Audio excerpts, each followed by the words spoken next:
गदियल कौमन जी security council Afghanistan लाइ इमदाद जो ठहराव मंजूर करे वरितो आहे। ख़बरवास शेयर कई पिया गदियल कौमन में पाकिस्तान जे मुस्तकिल नुमाइंदे मुनीर अकरम UN जे हेडक्वार्टर में मीडिया की ब्रीफिंग ॾींदे चयो आहे त गदियल कौमन में ठहराव अमेरिका पारां पेश कयो पियो। ठहराव जी मंजूरी वज़ीर आज़म जो विजन अहम थियो आहे। उम्मीद आहे त ठहराव बाद अफगानिस्तान जा मुनज़्ज़म कयल अकाउंट बि बहाल थी वेंदा।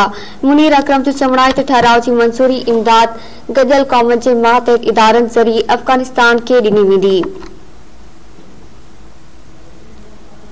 ख़बरवास शेयर कई पिया गदियल कौमन जे सिक्योरिटी काउंसिल अफगानिस्तान लाइ इमदाद जो ठहराव मंजूर करे वरितो आहे।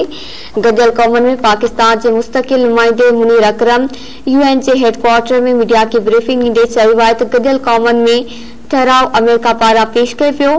ठहराव जी मंजूरी में वज़ीर आज़म जो विजन अहम साबित थियो आहे। उम्मीद आहे त ठहराव बाद अफगानिस्तान जा मुनज़्ज़म कयल अकाउंट बि बहाल थी वेंदा।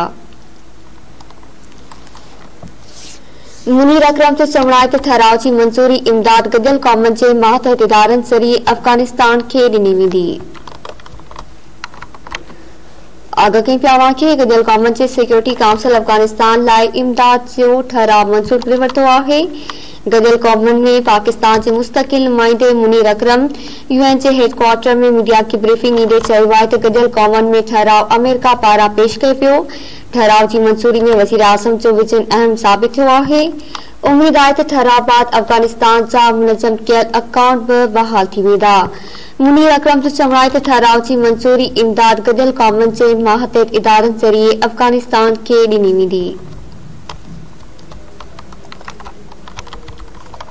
गदियल कौमन में पाकिस्तान जे मुस्तकिल नुमाइंदे मुनीर अकरम UN जे हेडक्वार्टर में मीडिया की ब्रीफिंग ॾींदे चयो आहे त गदियल कौमन में ठहराव अमेरिका पारां पेश कयो पियो।